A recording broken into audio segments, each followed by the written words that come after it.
নমস্কার, news 18 web পেজে সকল দর্শককে স্বাগত। আমার সঙ্গে রয়েছেন রিচা चड्डा। आपको कुछ समझ में आया? हाँ, मुझे आया समझ में और मुझे बहुत अच्छी लगती है बांग्ला। तो आप बोलती है तो बहुत क्यूट सा लगता है, इसलिए मैं खुश हो गई। बताइए।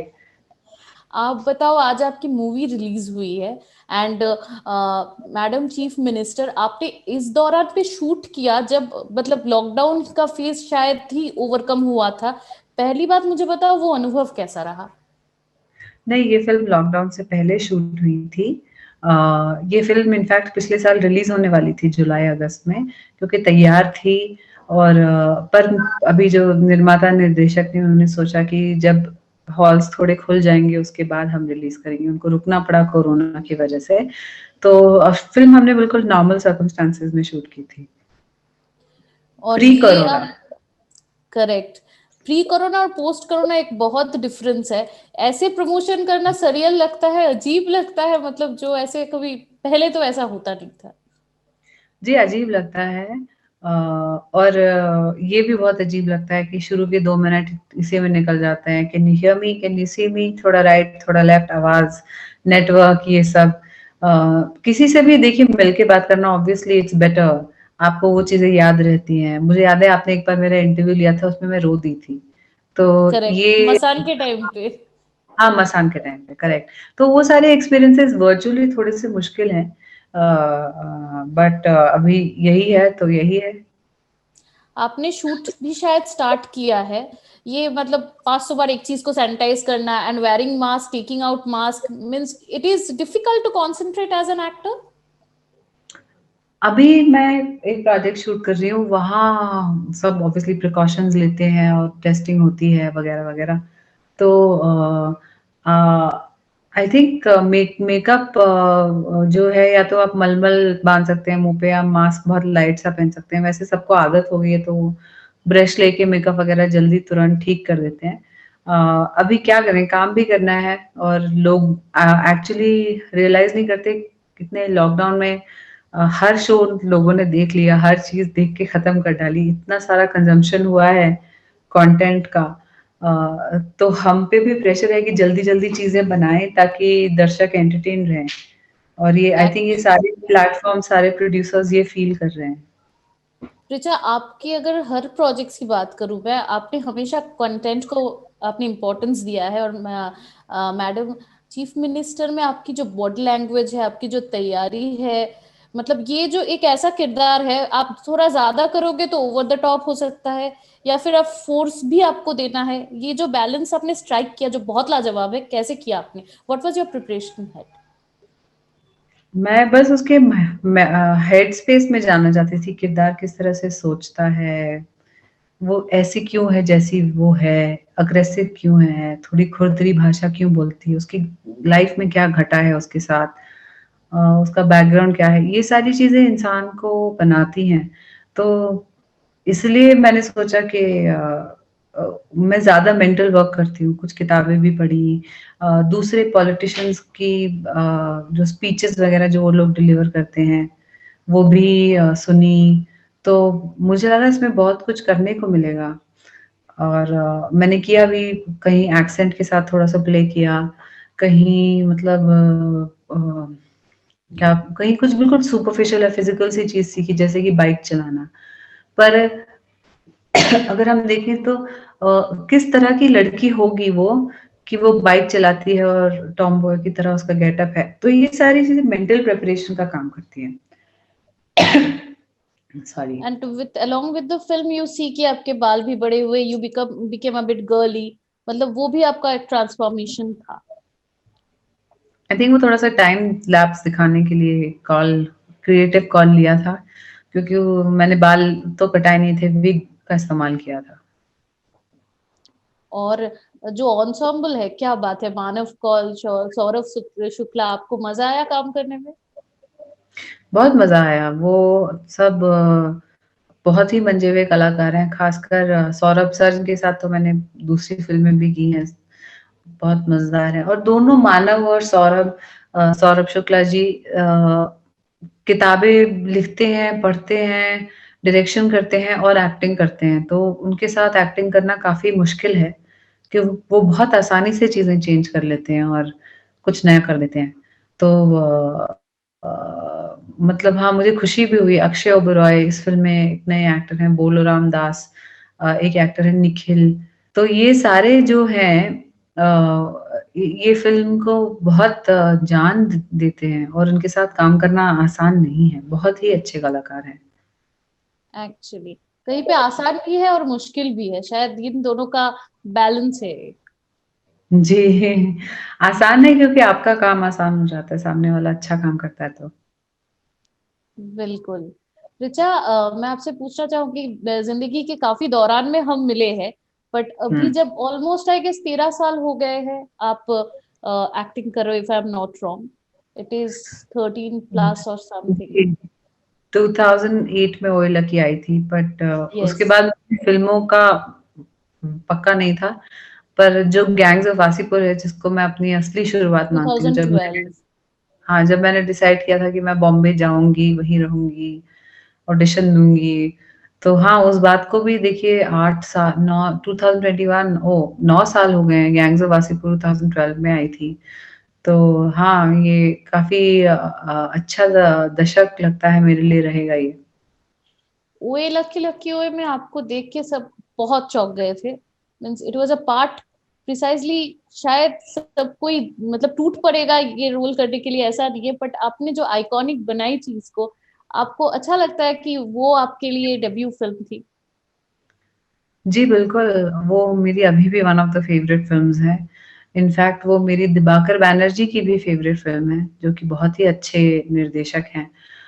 उस फ़िल्म में एक इनोसेंस है और एक सादगी है, एक ऑनेस्टी है, पर उसके अंदर बहुत सारे ऐसे मैसेजेज़ हैं जो जिनसे हम रिलेट कर पाते हैं। जैसे कि हर मिडल क्लास इंसान की ये एस्पिरेशन होना कि उस टाइम वो मारुति 800 से 1000 पे जाए, फिर एस्टीम पे जाए और किस तरह से समाज में फिर उस चीज़ से लोगों को जज किया जाता है, पैसा, औकात और उससे इंडिविजुअल्स का क्या रिस्पॉन्स आता है, किस तरह के लोग हम सब बन जाते हैं। क्या चोर चोर अकेला होता है या वो लोग भी जिनके लिए वो चोरी कर रहा है मतलब उस फ़िल्म में बहुत सारे सवाल थे, तो मुझे बहुत अ, इंटेलेक्चुअली बहुत सैटिस्फाई करती है वो फ़िल्म। एक्चुअली वो सारे dialogues, this is vegetable, this is fruit, this is not food, काफी मजेदार डायलॉग्स भी थे जिसमें शायद आपका इम्प्रोवाइजेशन भी काफी रहा होगा। बहुत जी, बहुत मज़े आए। जैसे वो बिल्कुल। जो मंडे और ट्यूसडे और थर्सडेज़ को मैं वेजिटेरियन होती हूँ, तो हमने उसको थोड़ा-सा मैंने ट्विस्ट कर दिया था। तो वेजिटेबल। हाँ, हाँ, उसमें मज़ा आता है। रिचा, आप पिछले हफ्ते मेरी पंकज सर से बात हो रही थी, वो हुँ, कह रहे थे कि गैंग्स ऑफ वासेपुर जब वो शूट कर रहे थे उनको ऐसा बिल्कुल इल्म नहीं था कि ये कल्ट मूवी बनने जा रही है, और इस जी, मूवी से आप जो निखर के आए, and at the age of I guess 23-24 के रहे होंगे आप, आपने ये यस। बोल्ड स्टेप लिया, एक ऐसा एज को दर्शाना, आपका भी क्या यही मानना है कि आपको समझ ही नहीं आया था कि ये ऐसा कुछ बनने जा रहा है? नहीं, मुझे तो पूरा विश्वास था कि कुछ ख़ास बनने जा रहा है, तभी मैंने ये रिस्क भी लिया। मुझे निर्देशक अनुराग कश्यप पे विश्वास था, उनकी काबिलियत पे और मुझे कुछ-कुछ कहानी के भी बारे में पता था कि लूज़ली इंस्पायर्ड फ्रॉम रियल इवेंट्स और कोई भी अगर कहेगा कि ऐसी फ़िल्म है जो 2 भागों में रिलीज़ होगी, तो आप कहीं न कहीं तो आपको थोड़ा-सा इंटरेस्ट होगा कि क्या होने वाला है, कैसी कहानी है। कोयले की माइनिंग की कहानी है, तो बहुत ही नई मुझे लगा कि नई तरह की फ़िल्म थी, इसलिए शायद वो कल्ट है क्योंकि उसमें बहुत लोगों की बहुत फ्रेश एनर्जी जुड़ी थी। बट आपके किरदार के बारे में मैं अगर बताऊं, इतने सारे लेयर्स थे, मतलब शी गॉट मैरिड, उनकी शादी बहुत कम उम्र में हुई थी, फिर वो हुँ, जानती भी है कि जिंदगी में मैं जा रही हूँ, बट उनके पास कुछ ऑप्शन भी नहीं है, फिर जो ऐसी जिंदगी आती है उसको मतलब लेके आगे चल रहा है, and maintaining her own pride, आपने इतना सब कुछ किया हमारी कैसे था? क्योंकि हाँ, आप आस-पास देखिए ज़रूर हमारी पड़ोस में, आस-पड़ोस में, एक्सटेंडेड फैमिली में ऐसी महिलाएँ हैं जिनको देख के आपको लगता है कि शायद इनको अरेंज मैरिज में चॉइस नहीं मिला होगा, उनकी शायद दूसरी फ्रस्ट्रेशन होगी, उनके खुद के सपने होंगे जो जो रुक गए कहीं न कहीं, या बच्चे होने के बाद पति से उतना प्यार नहीं मिला, या जो भी हर तरह की चीज़ें हम देखिए एक्टर्स का काम होता है ऑब्ज़र्व करना। तो हमने ऑब्ज़र्व किया है आस-पास से, तो बस वही है। अ, उसी को डाला उस फ़िल्म के अंदर। बट डीएफडी आपको नहीं मिली, बट उसके जो आपको मिला उसमें तो आप बिल्कुल शायद यही सही फिल्म थी आपके लिए, आप ही जस्टिस कर पाते इसके साथ। Thank you. मुझे भी इसलिए मिली क्योंकि 2-3 और लोगों ने मना कर दी थी। मैं फर्स्ट चॉइस तो नहीं थी इस फ़िल्म के लिए। बट ये आपकी डेस्टिनी में ही थी शायद। जी, शायद, बिल्कुल। Richa, correct me if I am wrong, जब ओए लकी लकी ओए और गैंग्स ऑफ वासेपुर के बीच में बहुत सारा वक्त था जिसमें आप बहुत ट्रेनिंग ले रहे थे, शायद आप रणवीर सिंह सब एक साथ ही वर्कशॉप्स करते थे, तब किसी ने आपको कुछ कहा था बहुत ही मतलब नॉट सो मोटिवेटिंग, आप वो अगर हाँ, मुझे वो किस्सा बताए। हम लोग एक एक्टिंग वर्कशॉप में थे जहाँ बहुत नामी-गिरामी टीचर थी, अ, जिन्होंने मुझे फीडबैक दिया था कि अ, तुम्हें ज़्यादा इंस्पिरेशन की ज़रूरत है, तुम बहुत लिमिटेड हो, किताबें कम पढ़ती हो, इस तरह का कुछ। और रणवीर को भी दिया था नेगेटिव रिस्पॉन्स उन्होंने। और उन्होंने ये भविष्यवाणी की थी कि तुम लोग बॉलीवुड में जाओगे, तो शायद उनकी भविष्यवाणी सच हो गई। उनको लगा हम केवल बॉलीवुड के लायक हैं। तो ये उनके उनके पॉइंट ऑफ व्यू से ये एक तौहीन थी। अ, तो पर सच हो गई देखिए। फिर मिले आप कभी उनसे, मुलाकात हुई आपकी? जी नहीं, और मुझे शौक भी नहीं है उनको जाके याद दिलाने का कि आपने मुझे 11 साल पहले ये कहा था। नहीं, बिल्कुल आप वो आपसे मिलेंगी तो उनको याद आ जाएगा, आपको याद दिलाने की जरूरत नहीं पड़ेगी वैसे। रिचा, मेरी बात हुई थी आपसे, आपने मुझे एक पीपी फोल्डर के बारे में कहा था, आपके कंप्यूटर में है अभी, वो एग्जिस्ट करता है? जी, जी, वो तो बिल्कुल यादगार चीज़ है, उसको रहना चाहिए। अ, अभी भी देखिए आगे जाके क्या पता कुछ हम अच्छी नीयत से करते हैं। एक्चुअली क्या होता है, हम फ़िल्म तो शूट कर लेते हैं, फिर 6-8 महीने कम से कम वो एडिट में रहती है। कोरोना जैसी कोई चीज़ हो जाती है तो और समय लग जाता है। फिर आप जब शूट करते हैं और जब आप फ़िल्म देखते हैं, उसके बीच बहुत सारा समय बीत जाता है। तो आप कई बार आप फ़िल्म देखते हैं और आपको लगता है कि ये क्या बन गया? तो ये कभी भी हो सकता है। करियर के किसी भी स्टेज पे हो सकता है, शुरुआती दौर में हो सकता है, अंत में हो सकता है, तो किस सबको होता है। तो मैं ये फ़ोल्डर ज़रूर अपने दिल के करीब रखती हूँ, जिसको कहते हैं ना निंदक नियरे राखिए, उसमें ये सारी चीज़ें होती हैं, तो मुझे पढ़ के मज़ा आता है। दिक आप अपने बता भी पुराने दो, पीपी पीपी फोल्डर का फुल फॉर्म क्या है? पीपी फ़ोल्डर का फुल फॉर्म है पुराने पाप, जिसमें हर तरह की फ़िल्में, एड्स, कैम्पेन्स हर चीज़ है। Richa, on a serious note, मतलब आपको ऐसा, मुझे ऐसा लगता है, correct me if I am wrong, मतलब आप जब आए थे इंडस्ट्री में आप उतने तैयार शायद नहीं थे, मतलब आपने खुद सीखा है शायद, ये जो पुराने पाप फोल्डर आपके है शायद इसीलिए कुछ साल आपको सीखने में ही निकल गए कि how to present, how to be, how to audition शायद।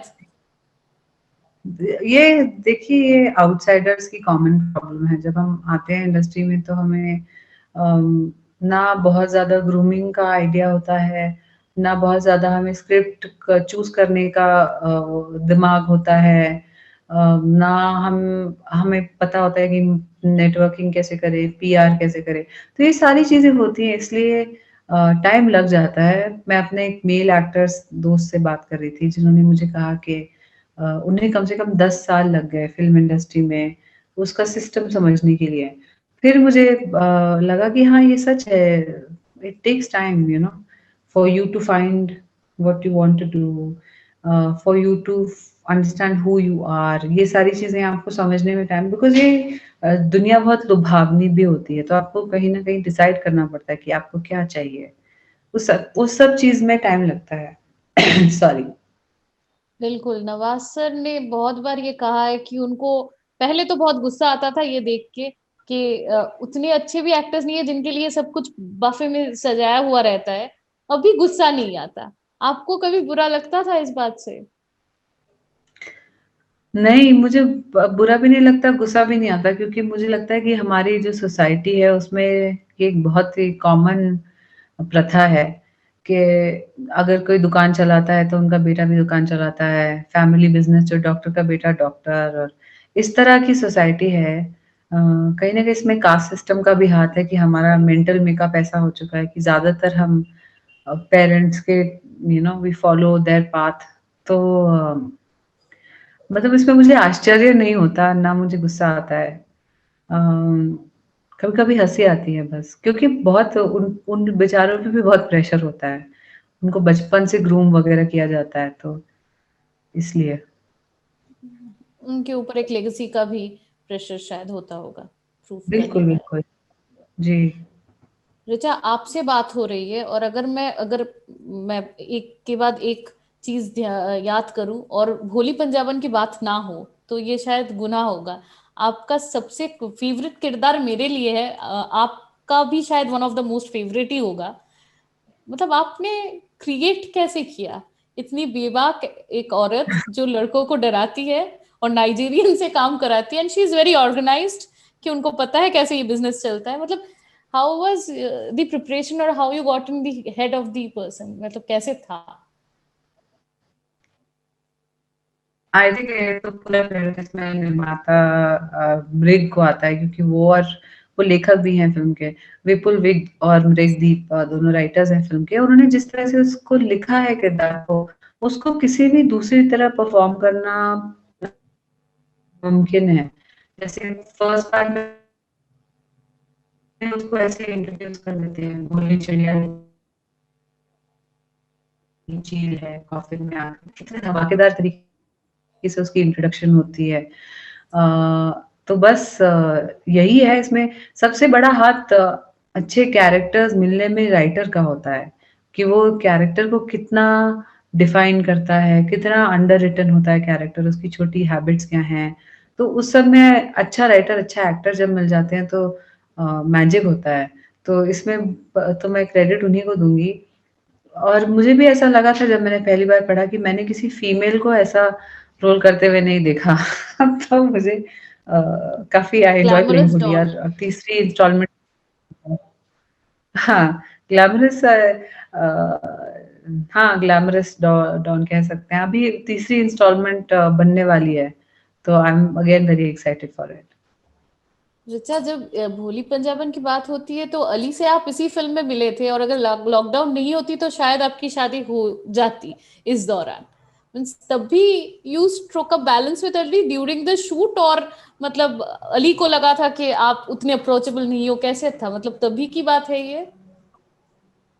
नहीं, हम एक्चुअली ऐसा कुछ नहीं था, हम उस फ़िल्म में मिले थे, पर फिर हमने दोस्ती हमारी बरकरार। तो अभी शादी का क्या प्लान कर रहे हो? इस टाइम पे तो आपका हो नहीं पाया। हाँ हाँ। शादी का हमने अभी तक कोई फाइनल डिसीजन नहीं लिया है, क्योंकि मुझे लगता है जब तक हर चीज़ नॉर्मल नहीं हो जाती, वैक्सीन नहीं आ जाती, लोग खुल के ट्रैवल नहीं कर सकते, तब तक थोड़ा-सा मुश्किल है कुछ भी प्लान करना, ख़ासकर कि ऐसे जहाँ लोग आपकी रिस्पॉन्सिबिलिटी हो जाए, जहाँ वो ट्रैवल करें और बहुत सारे लोग एक वेन्यू पे हों। तो इसीलिए थोड़ा-सा रुके हैं अभी। जब आई थिंक होपफुली मार्च तक वैक्सीन वगैरह की कुछ अ, पक्की बात पता चलेगी तो उसके बाद सोचेंगे। अच्छा, आप एक बुक लिख रहे थे, व्हाट इज द स्टेट, आपने खत्म की, और किस मुद्दे पे है ये किताब? मैंने बहुत सारे एनेक्डोटल चीज़ों पे लिखा था, और उन्हीं पे लिख रही हूँ अभी भी। अभी तक खत्म नहीं हुई है, क्योंकि टाइम नहीं मिलता एक्टिंग से, पर कोशिश जारी है कि उसको अच्छी तरह से खत्म करूँ। मतलब ये बहुत साल से शायद आप चल रहे हैं, अभी तक खत्म नहीं हो पाई है। जी, टाइम नहीं मिलता है पूरी तरह बैठ के कुछ कर पाने का फ़ोकस के साथ, और बिल्कुल एकेडमिक वाला डिसिप्लिन चाहिए होगा उसको अच्छी तरह से खत्म करने के लिए, और क्योंकि मेरा प्राइमरी काम लिखना नहीं है, तो मुझे थोड़ा डर भी लगता है अच्छी तरह से लिख पाने के लिए। नहीं नहीं, आप जब ब्लॉग्स लिखते हो या फिर जब अपने बारे में आप कुछ लिखते हो, बहुत अच्छा होता है, पीपल लव इट, एंड काफी डाइवर्स चीजों के बारे में लिखते हो। Richa, recently your name was drag in a controversy and you protested very nicely and you took legal actions. मतलब जो आपके, it was brilliant for me. आपने बहुत लोग ऐसा सोचते हैं कि क्यों सरदर्द ले, बट आप बहुत स्पेसिफिक हो, आपको जो कहना है, आपका जो स्टैंड है। आप क्या कहोगे? वो मैंने तो कंट्रोवर्सी वो शुरू की ही नहीं थी, किसी और ने शुरू की थी और आपको मुझे ड्रैग उसमें किया ड्रैग कर गया रहे था, थे। एक्चुअली आपका नाम ड्रैग जी, किया जी। गया था। तो फिर मुझे लगा लीगल एक्शन लेना है सही चीज़ है, तो मैंने लीगल एक्शन लिया और मैं कोर्ट केस जीत भी गई। क्योंकि कई बार ज़रूरी हो जाता है अपने नाम को क्लियर करना ऐसी चीज़ों से। दूसरों को भी समझ आनी चाहिए कि वो फालतू बकवास नहीं कर सकते। बिल्कुल बिल्कुल रिचा। रिचा, आप अपने चॉइसेस में काफी बोल रहे हो, और मैं अगर बात करूं कि आपने मतलब कभी ऐसा नहीं सोचा कि मेरे लिए एक फिल्म हो।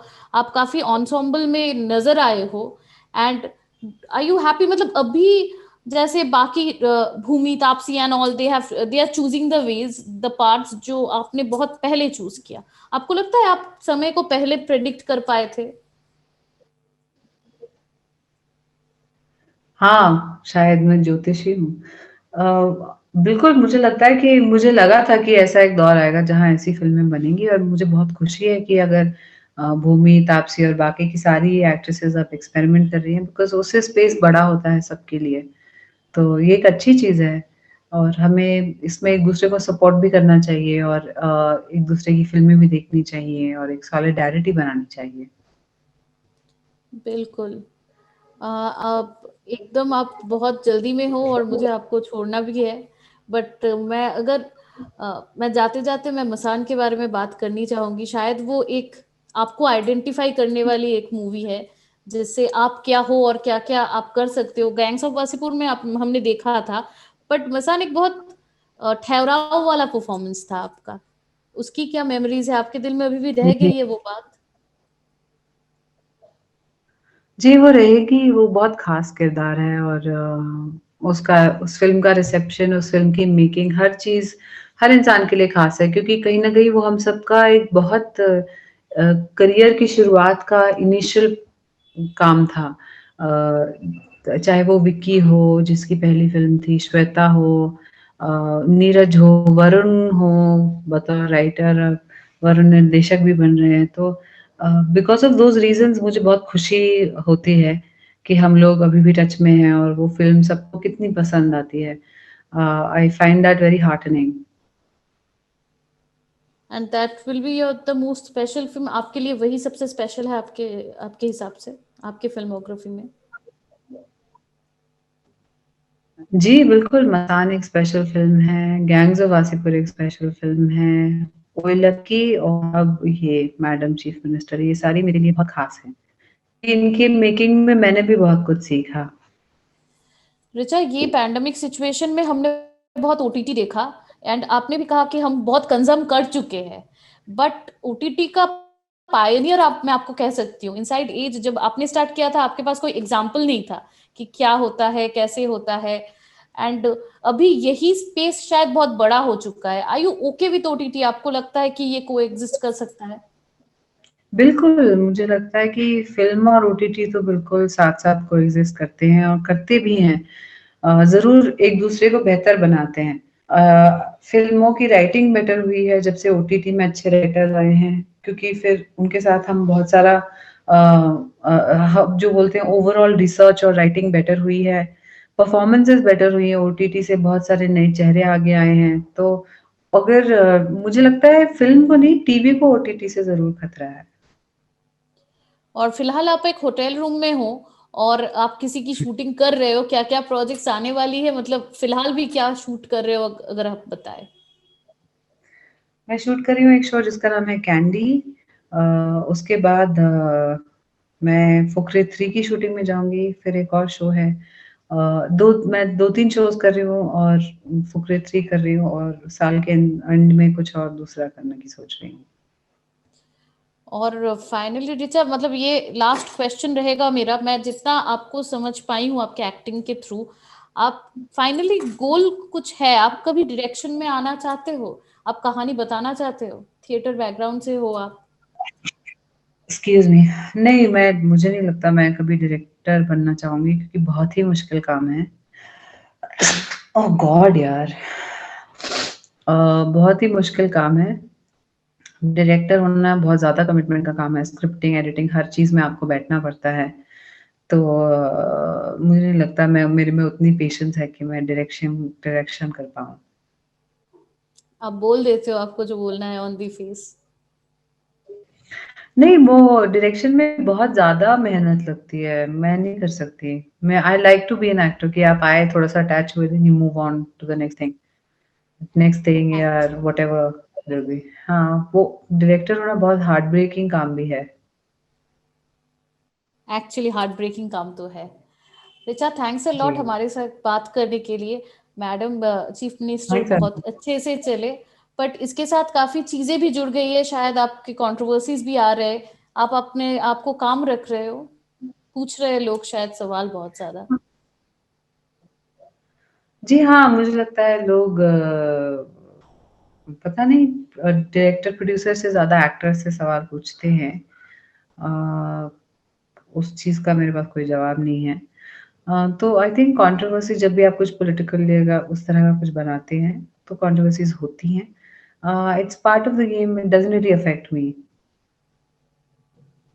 Thank you Richa, thanks a lot हमारे साथ बात करने के लिए, बहुत बहुत शुक्रिया। Thanks, Arunima. Have a good day and a good 2021, hopefully. Thank you.